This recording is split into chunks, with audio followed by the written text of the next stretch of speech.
بسم الله الرحمن الرحيم. الحمد لله والصلاة والسلام على سيدنا محمد وعلى آله وأصحابه أجمعين. اما بعد، اللہ کے حبیب صلی اللہ علیہ وسلم کا غزوہ خندق میں شریک ہونا اور آپ کی مبارک سیرت کا یہ پہلو، یہ غزوہ، اس غزوے میں بہت سارے نصائح، بہت ساری ہدایات ہمارے سامنے آئے ہیں کہ ایک تو یہ بات پیش نظر رہے کہ یہ غزوہ بھی یہود کی غداری اور سازش کی بنا پر ہوا۔ بنو نذیر سازشی یہودیوں کا قبیلہ تھا۔ انہی لوگوں نے مختلف گروہوں اور قبیلوں کو بھڑکایا، انہی کی جنگ کے لیے آمادہ کیا، گھیر لائے۔ اور یہ صرف بنو نذیر نے نہیں کیا جو مدینہ سے نکال دیے گئے تھے، بلکہ بنو قریظہ بھی اس میں شریک تھے، جو اب تک مسلمانوں کے ساتھ مختلف معاہدوں میں شریک تھے، اور مسلمانوں کی جانب سے کسی ایسے عمل کا اظہار نہیں ہوا تھا جو انہیں ناگوار گزرا ہو، جس کی بنیاد پر یہ معاہدے توڑنے پہ آمادہ ہوئی ہوں۔ ایسا کچھ نہیں۔ تو اس میں بہت سارے نصائح ہمارے سامنے آئے ہیں کہ اس غزوے میں مسلمانوں نے جنگی تدبیر اختیار کی ہے، ان میں سے ایک خندق کی کھدائی بھی ہے۔ حکمت، یہ مومن کی گمشدہ متاع ہے۔ غزوہ احزاب اسلامی تاریخ کا پہلا غزوہ ہے جس میں خندقیں کھودی گئی، اس لیے کہ یہ چیز صرف عجم میں معروف تھی، اور غزوہ احزاب میں اس خندق کا مشورہ سید سلمان فارسی رضی اللہ تعالی عنہ نے دیا تھا، اور اللہ کے نبی صلی اللہ علیہ وسلم نے اس جنگی تدبیر کو پسند فرمایا اور فوراً اپنے ساتھیوں کو حکم دیا خندق کھودنے کا۔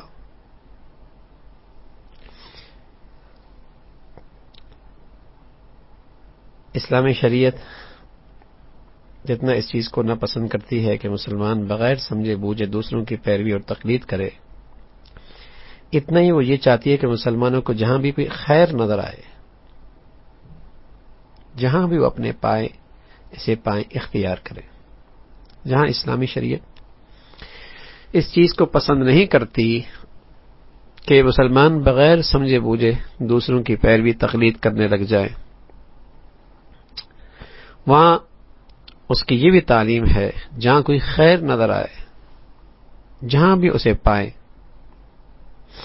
اور وہ ان کی اسلامی ضابطوں کے مطابق ہو، شریعت کے مطابق ہو، اسے اختیار کر لینا چاہیے۔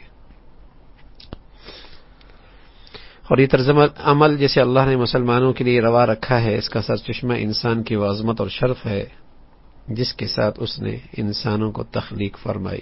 اللہ کی مشیت یہی ہے کہ انسان سید المخلوقات ہو، اور اللہ کے لیے بندگی کے آداب کی بجا آوری اور اس کی شریعت کے احکام پر عمل اس کی عظمت اور سیادت کی حفاظت کی ضمانت ہے۔ اس غزوے میں رسول اللہ صلی اللہ علیہ وسلم کا صحابہ کے ساتھ خندق کھودنے میں جو منظر ہے، اس سے اسلامی مساوات اور اس کی زندہ حقیقت ہمارے سامنے آتی ہے، اور صحیح مساوات کی حقیقت کا درس ملتا ہے جسے اسلامی معاشرہ اپنے تمام افراد کے درمیان دیکھنا چاہتا ہے، راسخ کرنا چاہتا ہے۔ واضح ہوتا ہے کہ عدل اور مساوات کی حیثیت اسلامی قدروں میں محض کھوکھلے نعروں کی سی نہیں ہے،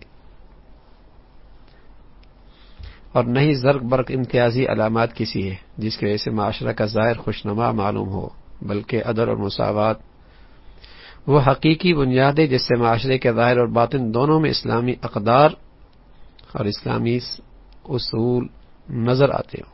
آپ نے دیکھا کہ رسول اللہ صلی اللہ علیہ وسلم نے ایسا نہیں کیا کہ مسلمانوں کو تو خندق کھودنے کا حکم دے دیا اور خود عیش و آرام کے ساتھ ان کی نگرانی کے لیے اپنے قصر شاہی میں چلے گئے ہوں، اور نہیں آپ نے ایسا کیا کہ ایک عظیم الشان جلوس کی شکل میں تشریف لائے ہوں اور کسی کام کے کرنے کے لیے گودال اپنے ہاتھ میں لے کر ایک بار زمین پر ماری ہو اور اس طرح کام شروع ہو جانے کا اعلان ہو گیا ہو اور علامتی طور پر آپ کی شرکت ہو گئی ہو اور پھر آپ نے گودال زمین پہ ڈال دی ہو اور اپنے خوشنما لباس پر آ جانے والی معمولی گرد کو بھی جھاڑتے ہوئے واپس چلے گئے ہو۔ اللہ کے حبیب صلی اللہ علیہ وسلم نے ایسا نہیں، بلکہ آپ نے اپنے عمل سے عملی مساوات کا ایک زندہ تصویر پیش کی۔ آپ علیہ الصلوۃ والسلام صحابہ کی طرح خود بھی اس کام میں شریک رہے اور آپ کا جسم اطہر مٹی گرد و غبار سے اٹ گیا، مگر آپ اپنے ساتھیوں اور بھائیوں سے الگ نہیں ہوئے۔ وہ لوگ ایک دوسرے کو حوصلہ دینے کے لیے اشعار پڑھ رہے تھے، ان کے ساتھ آپ بھی پڑھ رہے تھے۔ ان لوگوں کو تھکن بھوک کا احساس ہوتا تو ان میں سرفرست آپ بھی تھے۔ یہ ہے اس مساوات کی حقیقت جو اسلامی شریعت حاکم، محکوم، امیر، غریب، محتاج، رئیس کے درمیان دیکھنا چاہتا ہے، قائم کرنا چاہتا ہے، اور یہی وہ مساوات ہے جس سے رشتے، تعلقات، محبتیں، احترام، یہ سارا حسن اس معاشرے کے اندر، اس کی خوبصورتی معاشرے کے اندر پیدا ہوتی ہے۔ آپ احکام شریعت کی کوئی شک نہ پائیں گے جو اس بنیاد پر قائم نہ ہو جس میں اس کی حق کی ضمانت نہ دی گئی ہو۔ ہر شک کی بنیاد اس مساوات پر ہے، اور اس غلطی میں ہرگز مبتلا نہ ہو جائیے گا کہ یہ بس وقتی ایک شکل تھی۔ ایسا نہیں، دین اسلام میں پائے جانے والے عدل اور مساوات کا سرچشمہ اللہ کی بندگی ہے، اور چونکہ اس بندگی میں تمام انسان شامل ہیں اور تمام انسانوں کو یکساں درجہ حاصل ہے، تو یہی وہ بنیاد ہے بندگی، اللہ کی بندگی، جو اسلامی معاشرے کی مساوات میں اور عدل میں روح کی حیثیت رکھتی ہے۔ پھر رسول اللہ صلی اللہ علیہ وسلم کی شخصیت کا نبوی پہلو ہمیں اس غزوے سے نظر آتا ہے کہ اللہ کے نبی صلی اللہ علیہ وسلم آپ کو اپنے ساتھیوں سے کتنی محبت، کتنی شفقت تھی کہ اللہ تعالیٰ نے اپنے نبی کو جن خوارق اور معجزات سے نوازا تھا، اس کی ایک مثال دیکھیے۔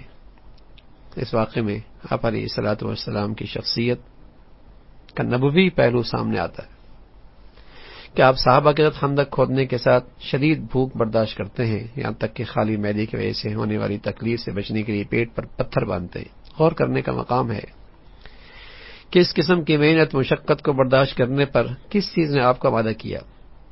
کیا اس کی بنیاد لیڈری کی خواہش تھی، یا مال اور حکومت کی حرص، یا اپنے حامی اور مددگار اکٹھا کر لینے کی آرزو؟ یہ تمام اہداف اور مقاصد کا ان پریشانیوں اور تکالیف سے کوئی تعلق نہیں۔ جو شخص جاہ اور منصب اور حکومت اور اقتدار کا طالب ہوتا ہے وہ اس قسم کی تکلیفیں کبھی برداشت نہیں کر سکتا۔ جس چیز نے آپ علیہ الصلوۃ والسلام کو یہ سب تکلیفیں برداشت کرنے پر آمادہ کی، وہ رسالت، امانت کی ایسی ذمہ داری ہے جس کی تبلیغ کا آپ کو مکلف بنایا گیا ہے، اور جسے ایسی پرخطر راہ پر چل کر لوگوں تک پہنچانا، اس کا آپ کو حکم ملا ہے۔ یہ ہے وہ رسول اللہ صلی اللہ علیہ وسلم کی نبوی پہلو آپ کی شخصیت کا، کہ آپ بھی صحابہ کے ساتھ خندق کھودتے ہوئے نظر آتے، اور پھر آپ کی جو صحابہ سے محبت تھی، شفقت تھی۔ دیکھیے نا، جو آج جابر رضی اللہ تعالیٰ عنہ نے آپ کو ما حضر تناول فرمانے کے لیے بلایا کہ جو کچھ گھر میں موجود ہے کھانا، آپ اس کو کھانے کے لیے تشریف لے آئیں، تو آپ علیہ الصلوۃ والسلام کو کھانے کی دعوت دینے کا خیال جابر کے دل میں اس وقت آیا جب آپ کے پیٹ پر پتھر باندھ کر دیکھ کر اور آپ کی یہ شدت تکلیف دیکھ کر آپ گھر تشریف لے گئے، اور گھر میں اپنی اہلیہ سے کہا، اور اہلیہ نے کہا کہ کچھ ہے، آپ اللہ کے نبی صلی اللہ علیہ وسلم کو بلا لیں، اس کے ساتھ 2 ساتھیوں کو بھی بلا لیں۔ تو حضرت جابر رضی اللہ عنہ نے ایسے ہی کیا تو آپ علیہ الصلوۃ والسلام اپنے اصحاب سے اس سے زیادہ شفقت فرماتے تھے جتنی ماں اپنے بیٹوں سے کرتی ہے۔ جہاں تک معاملہ جابر کا ہے تو ایسا کرنے پہ اس لیے مجبور تھے، اور ایسا کرنا ان کے لیے فطرتی تھا کہ وہ کسی بھی سوچنے والے انسان کی طرح جو مادی اسباب انہیں حاصل تھے انہی کے مطابق کام کر سکتے تھے۔ انہوں نے مادی اسباب کو اور ظاہری گھر کا جو نقشہ تھا کھانے کا، اسی کو سامنے رکھ کر دو چند لوگوں کو بلایا۔ جو کھانا انہوں نے تیار کیا تھا وہ عرف عام میں چند آدمیوں کے لیے کافی ہو سکتا تھا، اس لیے انہوں نے سوچا کہ صرف رسول اللہ صلی اللہ علیہ وسلم کو اور آپ کے چند اصحاب کو، یعنی آپ ساتھ لانا چاہیں، دعوت دے دیں۔ لیکن آپ علیہ الصلوۃ والسلام کا منصب یہ نہیں تھا۔ آج جابر رضی اللہ تعالیٰ عنہ کی اس نقطہ نظر سے متاثر ہو جائے۔ اولاً آپ یہ نہیں چاہتے تھے کہ آپ کو اپنے اصحاب سے بڑھ کر کوئی نعمت یا آرام حاصل ہو، سبحان اللہ، جیسے تکلیف میں ان کے ساتھ شریک تھے اور مٹی اٹھانے میں اور خندق کھودنے میں آپ شریک تھے، تو کہیں آپ کو کچھ راحت کا سلسلہ ہے تو اس میں بھی اپنے ساتھیوں کو آپ شریک کرنا چاہ رہے ہیں۔ اور دوسرے آپ یہ نہیں چاہتے تھے کہ خود ان کے مادی اسباب کا نہیں چاہتے تھے کہ خود کو ان مادی اسباب کا اسیر بنا لیں جن سے تمام انسان مانوس ہیں۔ اللہ تعالی ان مادی اسباب سے آگے بڑھ کر اللہ کی قدرت اور طاقت ہے، اور اس ذات کے لیے یہ معمولی بات ہے کہ کم کھانے کو زیادہ کر دے اور اس کی قلیل مقدار میں اتنی برکت دے دے کہ ایک بڑی جمعیت کے لیے کافی ہو جائے۔ اس واقعے میں جو معجزہ آیا وہ یہ تھا کہ جابر رضی اللہ تعالیٰ کے بکری کے بچے سے بڑی مقدار میں کھانا تیار ہو گیا، اتنا کہ سینکڑوں صحابہ نے پیٹ بھر کے کھا لیا، پھر بھی بچا رہا۔ تب نبی علیہ الصلوۃ والسلام نے گھر والوں کو مشورہ دیا کہ اس کا صدقہ کر دیں۔ رسول اللہ صلی اللہ علیہ وسلم کے ذریعے ظاہر ہونے والا یہ عجیب و غریب، یہ خارق عادت واقعہ آپ کی اپنے اصحاب سے شدید محبت اور قدرت الہی کے مقابلے میں مادی اسباب سے اعراض اور اللہ کی جانب رجوع، اس پر اللہ کی طرف سے یہ انعام ملا۔ یہ آپ علیہ الصلوۃ والسلام کی شخصیت کا نبوی پہلو بھی سامنے آ گیا۔ پھر اللہ کے نبی صلی اللہ علیہ وسلم نے قبیلہ غطفان کے مال میں صلح کے سلسلے میں صحابہ سے مشورہ کیا، اور اس میں حکمت یہ تھی کہ اللہ کے نبی صلی اللہ علیہ وسلم اطمینان چاہتے تھے کہ انصار کے دلی جذبات کیا ہیں، اور جب انصار نے ہمت اور حوصلے اور شجاعت کی بات کی تو آپ کا چہرہ کھلنے لگا، آپ نے اطمینان کا اظہار کیا۔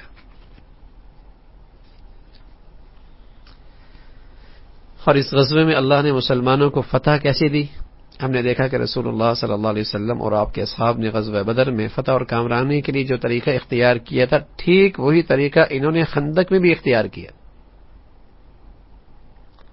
اور وہ ہے اللہ کے سامنے تضرع، دعا، اللہ سے مدد مانگنے کی کثرت اور اس کی طرف پورے طور پہ توجہ۔ یہ آپ کا انداز بدر میں بھی یہی نظر آتا ہے، خندق میں بھی یہی نظر آتا ہے۔ بلکہ رسول اللہ صلی اللہ علیہ وسلم کا جب بھی دشمن سے مقابلہ ہوتا تھا یا آپ جہاد کے لیے نکلتے تھے تو یہی آپ کا عمل ہوتا تھا جس میں آپ مصروف رہتے تھے۔ یہی وہ ذریعہ ہے جس کی تاثیر تمام مادی اسباب اور وسائل سے بڑھ کر ہے۔ اللہ کرے ہمیں اس پر تازہ ایمان نصیب ہو جائے کہ اللہ کی طرف رجوع، یہ جو سبب ہے، یہ تمام مادی اسباب اور وسائل سے سب سے مؤثر سبب ہے اور سب سے طاقتور سبب ہے، اس لیے کہ اس کے پیچھے اللہ کی قدرت ہے۔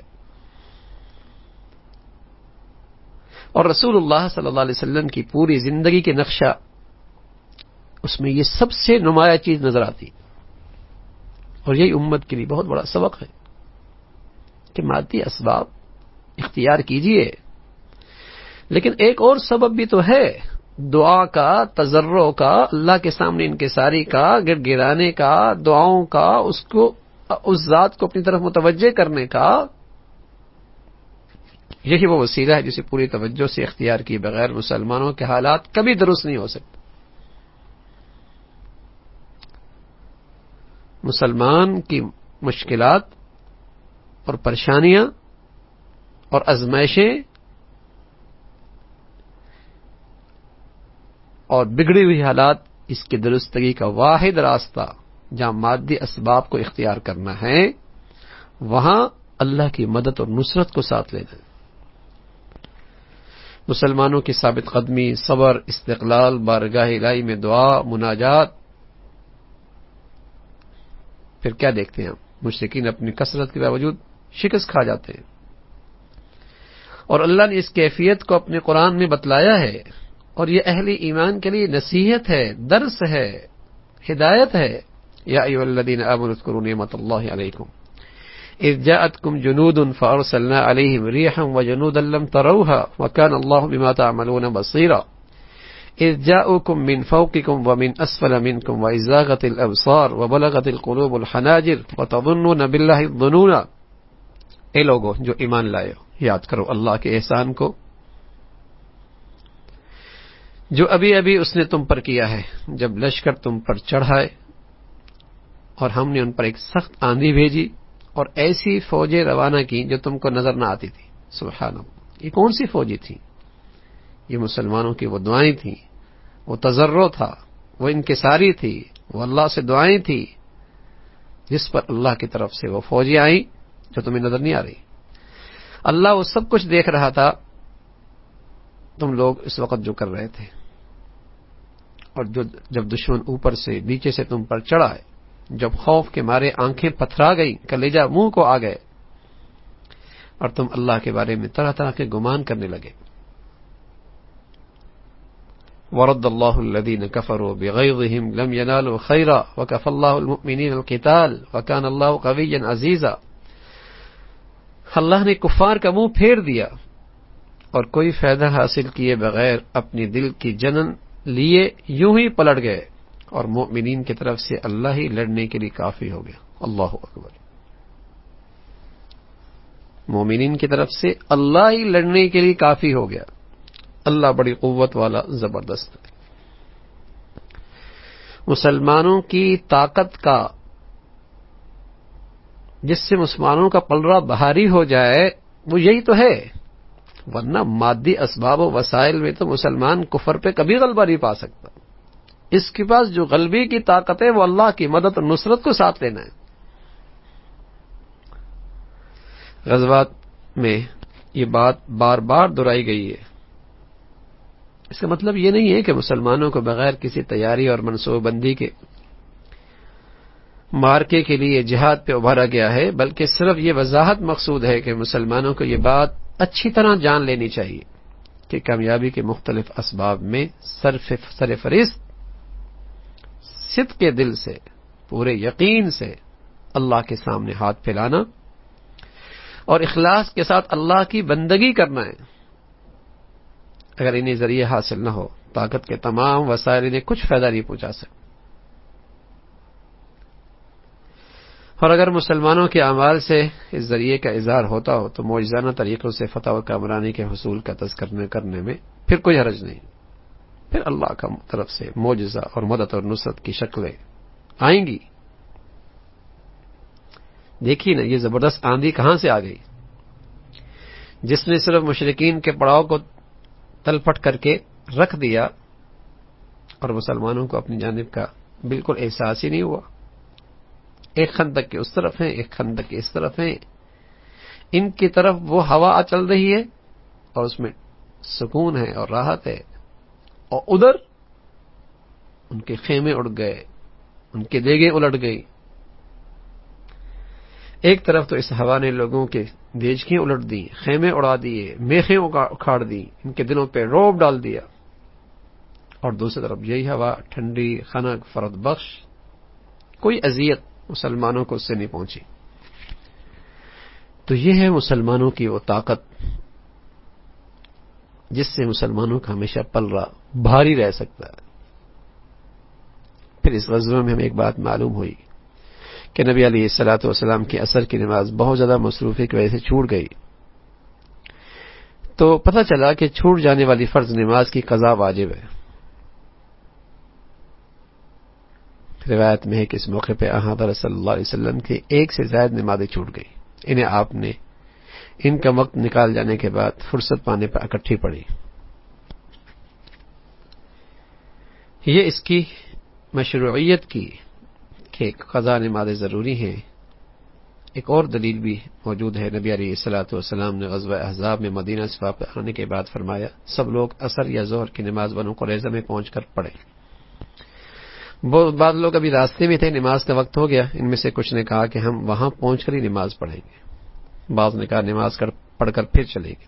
رسول اللہ صلی اللہ علیہ وسلم کے ارشاد گرامی کا مطلب یہ تھا کہ نماز کے وقت تک بنو قریظہ پہنچ جاؤ، یہ مطلب نہیں تھا کہ اگر پہنچنے میں تاخیر ہو جائے تو راستے میں نماز کا وقت نکال دو تب بھی نماز نہ پڑھو۔ الغرض کچھ لوگوں نے بنو قریظہ پہنچنے کے بعد نماز قضا کی اور بعد انہیں راستے میں پڑھ لی، تو یہ بات بھی ثابت ہو گئی کہ چھوٹ جانے والی فرض نماز کی قضا واجب ہے، چاہے نماز سونے کی وجہ سے چھوٹی ہو یا غفلت کی وجہ سے یا جان بوجھ کر چھوڑی گئی ہو، سب برابر ہیں، قضا نماز پڑھی جاتی، یہ واجب ہے۔ اور بھی احادیث میں اس کے بہت سارے دلائل موجود ہیں۔ تو یہ ساری ہدایات ہمیں غزوہ خندق سے مل رہی ہیں۔ ابھی خندق سے واپس ہی آئے تھے، ہتھیار رکھ کر غسل فرمایا تھا کہ جبرائیل امین آپ علیہ الصلوۃ والسلام کی خدمت میں حاضر ہوئے اور کہا آپ نے ہتھیار رکھ دیے؟ اللہ کی قسم ابھی ہم نے نہیں رکھے، ان لوگوں کی طرف کوچ کیجئے۔ فرمایا کدھر؟ آپ نے فرمایا بنو قریظہ کی طرف۔ آپ نے جبرائیل امین نے اشارہ کر دیا غزوہ بنو قریظہ، ادھر چلیے۔ تو اللہ کے نبی صلی اللہ علیہ وسلم بنو قریظہ کی طرف روانہ ہوئے۔ آپ نے مسلمانوں میں اعلان فرمایا خبردار سب لوگ عصر کی نماز بنو قریظہ میں پہنچ کر ادا کریں۔ بعض لوگ ابھی راستے ہی میں تھے، عصر کا وقت ہو گیا، ان میں سے کچھ نے کہا ہم لوگ وہیں پہنچ کر نماز ادا کریں گے، اور بعض نے کہا نماز پڑھ کر پھر چلیں گے۔ آپ علیہ الصلوۃ والسلام کے ارشاد گرامی کا مطلب یہ نہیں تھا کہ اگر پہنچنے میں تاخیر ہو جائے اور راستے میں نماز کا وقت نکل رہا ہو تب بھی نماز نہ پڑھو۔ وہاں پہنچنے کے بعد لوگوں نے اس کا تذکرہ کیا، آپ نے کسی کی سرزنش نہیں کی، جس نے پڑھ لیا انہیں بھی کچھ نہیں کہا، جس نے قضا کی اسے بھی کچھ نہیں کہا۔ رسول اللہ صلی اللہ علیہ وسلم نے بنو قریظہ کا جو اپنے قلعوں میں مورچہ بند تھے 25 دن اور ایک قول کے مطابق 15 دن تک محاصرہ جاری رکھا، یہاں تک کہ وہ لوگ اسے تنگ آ گئے اور اللہ نے ان کے دلوں میں رعب ڈال دیا۔ بنو قریظہ کے سردار کعب بن اسد نے جب دیکھا کہ رسول اللہ صلی اللہ علیہ وسلم کسی بھی طرح پلٹنے والے نہیں ہیں تو اس نے اپنے قبیلہ یہود سے کہا اے یہود، تمہارے سامنے ایسا معاملہ درپیش ہے جسے تم دیکھ رہے ہو، میں تمہارے سامنے 3 تجاویز رکھتا ہوں، ان میں سے جو چاہے تمہیں پسند ہو، جسے چاہے اختیار کر لو۔ لوگوں نے کہا کیا تجاویز ہے؟ اس نے کہا کہ ہم تو اس آدمی کی اتباع کر لیں، اس پر ایمان لیں، اللہ کی قسم یہ اچھی طرح ہم جانتے ہیں کہ وہ اللہ کا سچا نبی ہے اور وہی ہے جس کا تذکرہ تمہاری کتابوں میں موجود ہے، ایسا کرنے سے تمہاری اپنی جانیں، تمہارے بچے، تمہاری عورتیں سب محفوظ ہو جائیں گی۔ ان لوگوں نے جواب دیا ہم تو تورات کا حکم کبھی نہیں چھوڑ سکتے۔ اس نے دوسری تجویز دی کہ پھر آؤ اپنے بچوں عورتوں کو قتل کر دیں اور تلوار اٹھا کر پیدل ہی محمد صلی اللہ علیہ وسلم اور اس کے ساتھیوں سے مقابلے کے لیے نکل کھڑے ہوں، ایسا کرنے سے ہم اپنے پیچھے کسی بوجھ کو نہیں چھوڑیں گے یہاں تک کہ اللہ تعالی ہمارے اور ان کے درمیان فیصلہ کر دے۔ اگر ہم ہلاک ہو گئے تو اس سے کوئی فرق نہیں پڑے گا اور ہمارے پیچھے کوئی نسل نہیں ہوگی جس کے بارے میں ہمیں کچھ اندیشہ ہو۔ لوگوں نے کہا ان بیچاروں کا کیا قصور ہے؟ اس نے کہا پھر ٹھیک ہے، پھر تیسری صورت کہ ہم اتوار کی رات اچانک حملہ کر دیں، اس رات محمد صلی اللہ علیہ وسلم اور اس کے ساتھیوں کو ہماری طرف سے اطمینان ہوگا، ہم کچھ نہیں کریں گے، ہو سکتا ہے اس طرح اچانک حملہ کر دینے سے ہم فتح پا لیں۔ لوگوں نے اس تجویز کو بھی قبول نہیں کیا، تینوں تجاویز سامنے آ گئی۔ پھر وہ لوگ اس پہ تیار ہو گئے کہ رسول اللہ صلی اللہ علیہ وسلم ان کے بارے میں جو بھی فیصلہ کریں وہ انہیں منظور ہوگا۔ بنو قریظہ قبیلہ اوس کے حلیف تھے، ان کے ساتھ معاہدہ تھا، اس لیے رسول اللہ صلی اللہ علیہ وسلم چاہتے تھے کہ ان کے بارے میں فیصلے کرنے کا اختیار قبیلہ اوس کے سردار کو دے دیں۔ چنانچہ آپ نے یہ اختیار سعد بن معاذ کو عطا فرمایا۔ غزوہ خندق کے موقع پہ انہیں ایک تیر لگ گیا تھا جس سے وہ ایک خیمے میں رہ کر علاج کر رہے تھے۔ جب رسول اللہ صلی اللہ علیہ وسلم نے انہیں بنو قریظہ کے متعلق فیصلے کرنے کا اختیار دیا اور انہیں بلایا تو ایک گدھے پر سوار ہو کر تشریف لائے، اور جب وہ مسجد سے قریب ہوئے تو رسول اللہ صلی اللہ علیہ وسلم نے انصار سے فرمایا کہ اپنے سردار، یا الفاظ یہ ہیں کہ اپنے بہترین شخص کا اٹھ کر استقبال کرو۔ پھر جب وہ آپ کی خدمت میں حاضر ہو گئے تو آپ علیہ الصلوۃ والسلام نے فرمایا کہ یہ لوگ تمہارے فیصلے پہ راضی ہو گئے ہیں۔ حضرت سعد نے یہ فیصلہ سنایا کہ ان کے جنگجوؤں کو قتل کر دیا جائے اور ان کے بچوں اور عورتوں کو غلام بنا لیا جائے۔ اس پر نبی علیہ الصلوۃ والسلام نے ارشاد فرمایا، اللہ کے حکم کے مطابق تم نے فیصلہ کیا ہے۔ سبحان اللہ۔ رسول اللہ صلی اللہ علیہ وسلم کی صحبت کی برکت سے حضرت صحابہ کی بصیرت کا کیا کہنا۔ پھر حضرت سعد نے اللہ سے یہ دعا کی، اے اللہ تو جانتا ہے ان لوگوں سے جہاد کرنے سے بڑھ کر میرے دل میں اور کوئی خواہش نہیں ہے، جنہوں نے تیرے رسول صلی اللہ علیہ وسلم کو جھٹلایا اور انہیں اپنے وطن سے نکالا، مراد قریش تھے۔ اے اللہ میرا گمان ہے کہ اب آئندہ ہماری اور ان کے درمیان جنگ کی نوبت نہیں آئے گی، اور آئندہ قریش سے مسلمانوں کی جنگ اگر ہونی ہے تو مجھے کچھ دن اور زندہ رکھ تاکہ میں تیرے لیے ان سے جہاد کروں، اور اگر ان سے جنگ نہیں ہونی تو میرا یہ زخم ہرا کر دے اور اس سے میری موت مقدر کر دے تاکہ شہادت کا عظیم مرتبہ مجھے مل جائے۔ چنانچہ سینے کے اوپر حصے میں ان کا زخم کھل گیا اور اس سے اتنا خون بہا کہ اہل خیمہ نے خون دیکھا تو گھبرا گئے۔ انہوں نے پکار کر کہا، اس خیمے کی طرف سے یہ کیا آ رہا ہے؟ معلوم ہوا سعد کے زخم سے خون کے فوارے بہ رہے ہیں اور اسی سے آپ کو شہادت ملی۔ پھر یہود اپنے قلعوں سے نکال کر لائے گئے اور مدینہ کے ارد گرد جو خندقیں کھودی گئی تھی وہاں لے جا کر ان جنگجوؤں کو قتل کیا گیا اور ان کے بچوں عورتوں کو غلام بنایا گیا۔ قتل کیے جانے والوں میں حی ابن اخطب بھی تھا جس نے کافی کوشش کر کے بنو قریظہ کو غداری اور بدعہدی پہ آمادہ کیا تھا۔ یہ شریر آدمی تھا۔ اسے رسول اللہ صلی اللہ علیہ وسلم کے سامنے لایا گیا۔ اس وقت ان کے دونوں ہاتھ ایک رسی سے ان کے گردن پر بندھے ہوئے تھے۔ رسول اللہ صلی اللہ علیہ وسلم پر جب اس کی نگاہ پڑی تو اس نے کہا، اللہ کی قسم مجھے تم سے دشمنی پر کوئی افسوس نہیں۔ اس کی دشمنی کی آگ ابھی بھی ٹھنڈی نہیں ہوئی تھی، لیکن اللہ جسے چاہے رسوا کرنا چاہے وہ رسوا کر دیتا ہے۔ پھر اسے بٹھا کر اس کی گردن مار دی گئی۔ تو یہ بنو قریظہ کا غزوہ تھا۔ بدعہدی کرنے والوں سے جنگ کا جواز ہمیں ملا کہ مسلمانوں اور غیر مسلموں کے درمیان ہونے والی صلح معاہدہ کا احترام مسلمانوں پر اسی وقت تک ضروری ہے جب تک دوسرے بھی اس عہد کا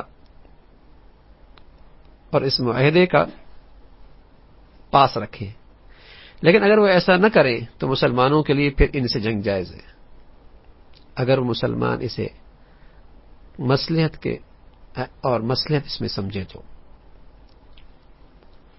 پھر اللہ کے نبی صلی اللہ علیہ وسلم نے یہاں حکم بنایا حضرت سعد کو۔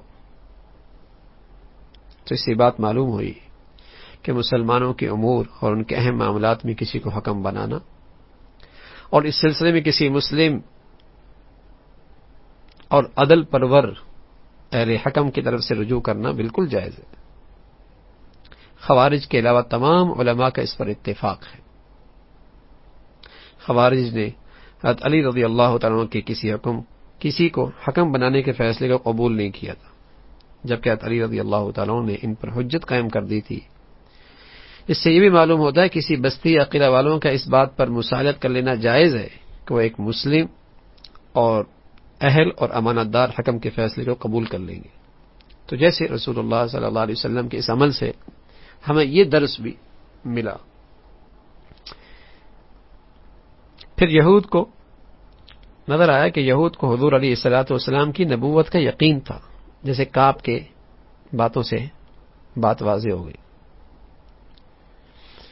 کہ ان لوگوں نے حضور علیہ الصلوۃ والسلام کی نبوت کا انہیں پورا یقین تھا، اور وہ بخوبی جانتے تھے کہ تورات میں رسول اللہ صلی اللہ علیہ وسلم کی ذات گرامی، آپ کے علامات، بعثت کے بارے میں کیا باتیں کہی گئی ہیں، وہ سب جانتے تھے، لیکن عصبیت، تکبر، انا، اس سے وہ اسلام لانے سے محروم رہے۔ یہ بڑی مصیبت ہے، اللہ ہمیشہ حفاظت فرمائے۔ پھر حضرت سعد بن معاذ جب اپنی سواری پہ خدمت نبی میں حاضر ہوئے، اس وقت وہاں انصار بھی موجود تھے، تو آپ علیہ الصلوۃ والسلام نے انصار کو حکم دیا کہ اٹھ کر اس کا استقبال کریں۔ اس علت پر یہ ارشاد نبوی دلالت کرتا ہے کہ اپنے سردار یا اپنے قبیلے کے بہترین شخص کا استقبال کرو۔ اس حدیث سے اور اس طرح کی دیگر احادیث سے حضرات علماء نے مناسب موقع پہ علماء صالحین کے لیے کھڑے ہو کر استقبال کرنے کی اجازت دی ہے۔ امام نووی رحمۃ اللہ علیہ بہت بڑے محدث ہیں، وہ تبصرہ کرتے ہیں، فرماتے ہیں اس حدیث میں حکم دیا گیا کہ جب اصحاب فضل آئیں تو کھڑے ہو کر ان کا استقبال کرنا چاہیے، اور اسی پر جمہور علماء کا فیصلہ ہے کہ یہ جائز ہے۔ البتہ ایسا قیام منع ہے کہ مسلسل آدمی اس کے سامنے کھڑا ہوا ہو اور سامنے والا شخص بیٹھا ہوا ہو۔ نہیں جو آئی ہے ان لوگوں کے لیے آئے کسی ایسے شخص کے پاس کھڑا ہونا جو خود بیٹھا ہو، اور خواہ وہ کتنی دیر بیٹھا رہے وہ لوگ برابر اس کے سامنے کھڑے رہے، اس کی ممانعت ہے۔ امام نووی رحمۃ اللہ علیہ فرماتے ہیں کوئی صاحب فضل آ رہا ہو تو اس کے لیے کھڑے ہو کر استقبال کرنا جائز ہے، بلکہ مستحب ہے، اور اس سلسلے میں بہت ساری احادیث موجود ہیں۔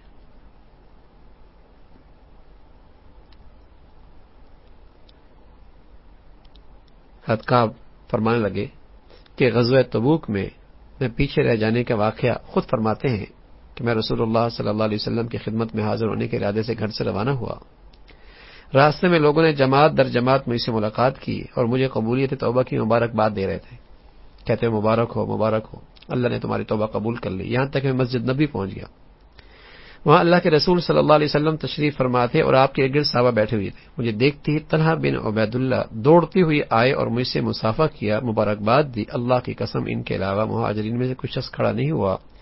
حضرت کعب حضرت طلحہ کا یہ محبت بھرا عمل کبھی نہیں بھولتے تھے، تو اگر کھڑا نہ ہونا ہوتا تو کوئی نہ کھڑا ہوتا۔ امام ترمذی، امام داؤد نے بھی، امام بخاری نے بھی حضرت عائشہ کی روایت نقل کی ہے، فرماتی ہیں بول چال نشست و برخاست میں نبی علیہ الصلوۃ والسلام کے مشابہت رکھنے والے میں حضرت فاطمہ سے بڑھ کر میں نے کسی کو نہیں دیکھا۔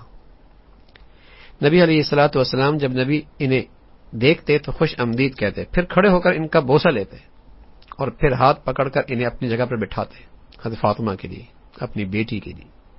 اس طرح جب نبی علیہ الصلوۃ والسلام حضرت فاطمہ کے پاس تشریف لے کے جاتے تو وہ آپ کو خوش آمدید کہتی، پھر کھڑے ہو کر آپ کا بوسہ لیتی۔ یہ سب چیزیں رسول اللہ صلی اللہ علیہ وسلم کی اس ارشاد گرامی کے منافی نہیں ہے کہ جو شخص یہ چاہتا ہو کہ لوگ اس کے سامنے ہاتھ باندھ کے کھڑے ہوں، اس کا ٹھکانہ جہنم ہے۔ اس حدیث کا جہاں نہیں ہے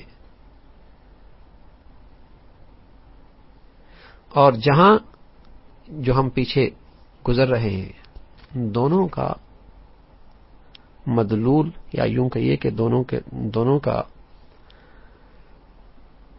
مقام الگ الگ ہے۔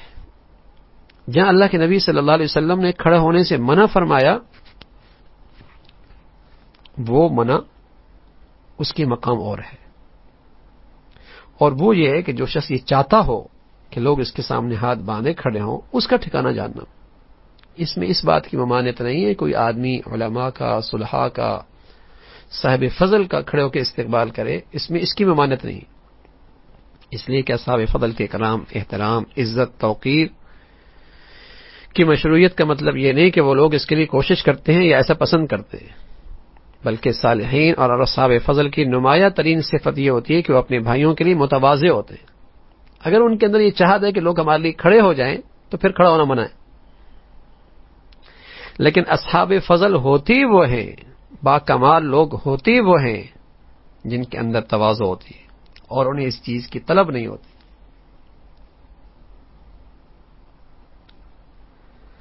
تو یہ ان کا ادب ہے. البتہ اس سلسلے میں یہ جاننا بہت اہم ہے کہ اس جائز اکرام اور احترام کی کچھ حدود ہے.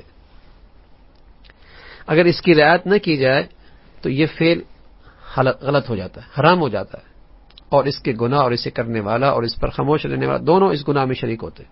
مثلا بعض صوفیوں کے مجالس میں مریدین کا کھڑا ہونا اور مرید اپنے شیخ کے سامنے انتہائی خاکساری سر جھکائے کھڑے رہتا ہے، اور جب تک شیخ اسے بیٹھنے کو نہ کہے وہ بیٹھ نہیں سکتا. بعض مرید جب اپنے شیخ کی خدمت میں حاضر ہوتے ہیں تو ان کے گھٹنے یا ہاتھ پر اپنا سر رکھ دیتے ہیں، یا اگر مجلس شروع ہونے کے بعد آتے ہیں تو بیٹھے بیٹھے شیخ تک پہنچتے ہیں. ان سب کاموں کے جواز میں کہا جاتا ہے کہ یہ مرید کی تربیت کا ایک انداز ہے. یاد رکھیے اس سے ہرگز دھوکہ نہیں کھانا چاہیے، اس لیے کہ اسلام نے تربیت کے کچھ طریقے اور اسلوب بتائے ہیں اور ان سے تجاوز کرنے سے مسلمانوں کو روکا ہے. تربیت کے نبوی طریقے کے بعد پھر کسی اور طریقے کی ضرورت نہیں. تو غلو بھی نہ ہو، حدود سے تجاوز بھی نہ ہو، اور اصحاب فضل اور با کمال لوگ اور اصحاب علم کا اکرام احترام اور ان کے لیے کھڑا ہونا وہ بھی جائز ہے، بلکہ امام نبوی رحمۃ اللہ علیہ فرماتے ہیں وہ مستحب ہے. سبحانک اللہم وبحمدک اشہد ان لا الہ الا اللہ. بلکہ ایک بات اور تھوڑی سی رہ گئی، وہ بھی عرض کر دیتا ہوں انشاءاللہ، تاکہ اگلا باب پھر صلح حدیبیہ اور اس کے متعلق انشاءاللہ آ جائے گا. حضرت سعد رضی اللہ تعالیٰ عنہ کی کچھ امتیازی خصوصیات جو ہمیں اس غزوے میں معلوم ہوئی.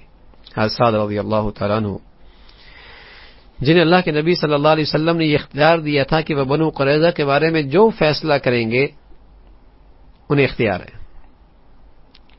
اور پھر ان کے فیصلہ آنے کے بعد آپ علیہ الصلوۃ والسلام کی تائید اور حمایت یہ ان کی بڑی خصوصیت ہے. پھر ان کے آنے پر رسول اللہ صلی اللہ علیہ وسلم کا انصار سے یہ کہنا کھڑے ہو ان کا استقبال کرو، یہ ساتھ کا ایک عظیم امتیاز ہے کہ اس کے لیے رسول اللہ صلی اللہ علیہ وسلم نے فرمایا. پھر ایک خصوصیت دیکھیے نا، غزوہ خندق کے میں بازو میں زخم لگ گیا، اور پھر دعا کرتے ہیں کہ اللہ اگر جہاد کا موقع ہے، قریش سے پھر جہاد ہے، تو مجھے زندگی کے کچھ دن اور عطا فرما دے تاکہ میں تیرے لیے ان سے جہاد کر سکوں، اور اگر نہیں تو پھر یہ میرا زخم ہرا کر دے. یہ بارگاہ الہی میں دعا قبول ہوئی، سوکھا ہوا زخم پھر ہرا بھرا ہو گیا. تو یہ آپ کو اللہ رب العزت نے ایک مرتبہ عطا فرمایا تھا. حضرت سعد رضی اللہ تعالیٰ عنہ کا انداز صحیح تھا. غزوہ خندق کے بعد مسلمان اور قریش کے درمیان کوئی ایسی جنگ نہیں ہوئی جس کا آغاز مشرکین کی جانب سے ہوا ہو. رسول اللہ صلی اللہ علیہ وسلم نے عمرے کے ارادے سے مکہ میں داخل ہونا چاہا، لیکن مشرکین نے روک دیا. اس موقع پہ جنگ ہوتے ہوتے رہ گئی. قرآن میں اللہ نے بتایا ہے وَهُوَ الَّذِي كَفَّ أَيْدِيَهُمْ عَنكُمْ وَأَيْدِيَكُمْ عَنْهُمْ بِبَطْنِ مَكَّةَ مِنْ بَعْدِ أَنْ أَظْفَرَكُمْ عَلَيْهِمْ. وہی ہے جس نے مکہ کے وادی میں ان کے ہاتھ تم سے اور تمہارے ہاتھ ان سے روک دیے، حالانکہ وہ ان پر تمہیں غلبہ عطا کر چکا تھا. پھر صلح ہو گئی. رسول اللہ صلی اللہ علیہ وسلم اگلے سال عمرہ فرمایا. پھر مشرکین نے معاہدہ توڑ دیا تو آپ صلی اللہ علیہ وسلم نے ان پر حملہ کرنے کے ارادے سے نکلے اور مکہ فتح ہو گیا. بخاری شریف کی روایت ہے رسول اللہ صلی اللہ علیہ وسلم نے غزوہ احزاب سے واپسی میں فرمایا تھا کہ اب ہم ان پر حملہ کریں گے، وہ ہم پر حملہ نہیں کر سکتے، ہم ان پر فوج کشی کریں گے، اب ان کو ہمت نہیں ہوگی، آئندہ کبھی بھی یہ ہم پہ حملہ نہیں کر سکیں گے. بلکہ رسول اللہ صلی اللہ علیہ وسلم نے مسلمانوں سے فرمایا تم ہی اب ان پہ حملہ کرو گے.